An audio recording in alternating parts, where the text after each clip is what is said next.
कहानी की शुरुआत में हम एक लड़के को देखते हैं जिसका नाम जी ह्यूग था। वो कोई भी लॉकर बड़ी आसानी से खोल लेता था। वो बहुत चालाकी से चोरियां किया करता था। उसने कोई भी सबूत नहीं छोड़ा, इसलिए 100 चोरियों के बाद भी उसे पुलिस नहीं पकड़ पाई थी। जी ह्यूग बड़े आराम से कोई भी लॉकर खोल लेता और महंगे सामान चुरा कर बेच देता था, जिससे वो पैसे कमाया करता था। एक बार जी ह्यूग एक मूर्ति चुराता है, लेकिन बाहर आने पर गलती से वो मूर्ति गिरकर टूट जाती है। जी ह्यूग ने वो मूर्ति चुराने के लिए बहुत मेहनत की थी। अब जी ह्यूग के दिमाग में एक आइडिया आता है और वो अपने 3D प्रिंटर से वैसी ही मूर्ति प्रिंट कर लेता है और दुकान पर बेचने चला जाता है। दुकानदार समझ जाता है कि वो मूर्ति नकली है और खरीदने से मना कर देता है, लेकिन जी ह्यूग को पता चल जाता है कि दुकानदार नकली चीजें ही बेचता है। जी ह्यूग दुकानदार को धमकी देता है कि अगर उसने वो मूर्ति नहीं खरीदी तो वो पुलिस स्टेशन में शिकायत कर देगा कि वो नकली चीजें बेचता है और लोगों को बेवकूफ बनाता है।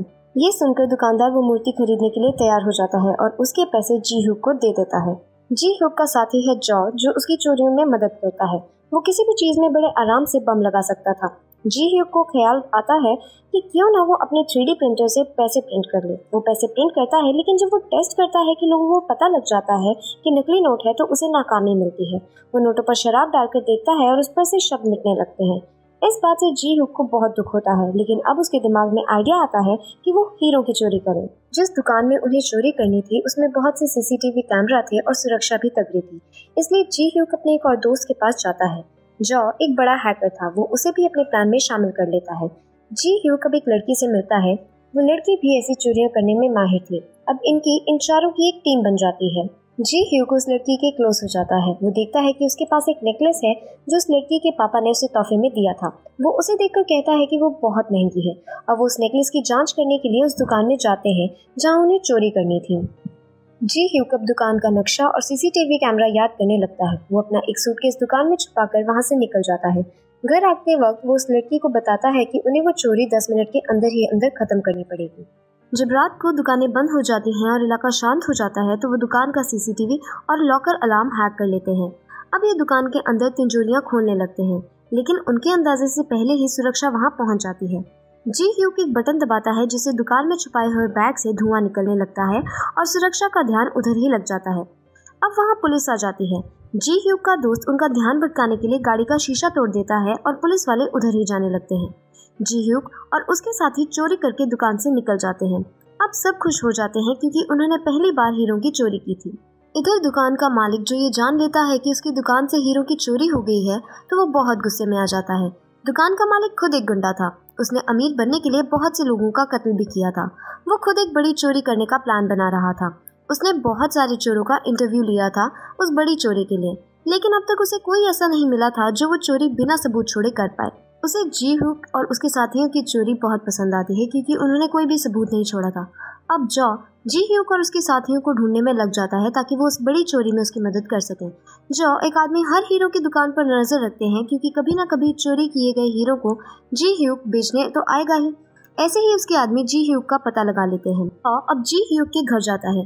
पहले तो वो उसे थोड़ा पीटता है और फिर कहता है कि उसे जॉ के लिए चोरी करनी पड़ेगी, जिसके बदले जॉ जी ह्यूग को चोरी का 5% कमीशन देगा। जी ह्यूग मना नहीं कर पाया क्योंकि अगर वो करता तो जॉ जी ह्यूग के बारे में पुलिस को बता देता और उसके परिवार वालों को भी मार देगा। अब जॉ ये क्या और कहाँ चोरी करनी है वो बताने लगता है। वो बताता है कि एक शिप आने वाली है जिसमें 150 मिलियन वो है, लेकिन वो शिप जिस पोर्ट पर रुकेगी वहाँ दुनिया की सबसे मजबूत सुरक्षा प्रणाली है। जॉ बोलता है कि चोरी से पहले प्लानिंग और आने जाने का खर्च वो उठाएगा। जॉ उन्हें टिकट्स भी दे देता है। जी ह्यूग अब चोरी करने के लिए प्लानिंग करना शुरू कर देता है। वो सबसे पहले ये रिसर्च करता है कि शिप कब और कहाँ आएगी और शिप पर कौन कौन होगा। उसके बाद वो पोर्ट की सुरक्षा प्रणाली के बारे में रिसर्च करता है। उन्हें ये चोरी 40 मिनट के अंदर ही करनी थी, इसलिए जी ह्यूग उसी हिसाब से प्लानिंग करता है। जी ह्यूग की जिंदगी की सबसे बड़ी चोरी थी और इस बार सुरक्षा भी तगड़ी थी। इधर जॉ जी ह्यूग के हैकर के साथ से मिलता है और उसे बहुत सारे पैसे देकर जी ह्यूग पे नजर रखने को कहता है। असल में जॉ को डर रहता है कि जी ह्यूग पैसे चुराने के बाद भाग न जाए, इसलिए वो जी ह्यूग के साथी को ही खरीद लेता है और जी ह्यूग पे नजर रखने को कहता है। दूसरी तरफ पुलिस हीरो के चोर यानी जी ह्यूग का पता लगा लेती है क्योंकि उन्हें CCTV पर जी ह्यूग का सूटकेस छोड़ते हुए नजर आ जाता है। अब वो पुलिस जी ह्यूग का पता निकालकर उसके घर पहुंच जाती है, जहां उन्हें पता चलता है कि जी ह्यूग अब उस शिप में काम करने वाला है। पुलिस को ये भी पता चल जाता है कि जी ह्यूग जॉ के साथ मिलकर वो चोरी करने वाला था। जी ह्यूग और उसके साथी पोर्ट पर पहुंच जाते हैं और सुरक्षा अलार्म को हैक कर लेते हैं। तभी जी ह्यूक अपने साथियों से कहता है कि क्यों ना वो चोरी का सारा पैसा अपने पास ही रख ले, जिससे उसका हैकर साथी सुन लेता है और ये बात जाकर वो जॉ को बता देता है। जॉ को बहुत गुस्सा आता है, लेकिन वो चुप रहता है क्योंकि उसे जी ह्यूक की जरूरत थी। जी ह्यूक अब उस लड़की दोस्त से मिलने जाता है, लेकिन वो उसे बात करने के लिए मना कर देती है क्योंकि जी ह्यूक बहुत दिनों से गायब था और उसने उसे एक बार भी रिकनेक्ट करने की कोशिश नहीं की। जी ह्यूक उसे बताता है कि उस लड़की के पिता उसके मास्टर थे और उन्होंने ही उसे चोरी करना सिखाया था। वो बताता है कि उस लड़की के डैड बहुत सीधे और अच्छे इंसान थे, लेकिन उनके बिजनेस पार्टनर जॉ ने उन्हें धोखा दिया है और उनके सारे पैसे लेकर उन्हें मार दिया। वो लड़की जी ह्यूक की किसी भी बात पे भरोसा नहीं करती और वहाँ से चली जाती है। रास्ते में जॉ के आदमी उस लड़की को किडनैप कर लेते हैं ताकि जी ह्यूक उन्हें धोखा ना दे पाए। अब वो दिन आता है जिस दिन उन्हें चोरी करनी थी। जी ह्यूक और उसके साथी पोर्ट पर जाते हैं। जॉ वहाँ एक धमाका कर देता है जिससे सबका ध्यान भटक जाता है।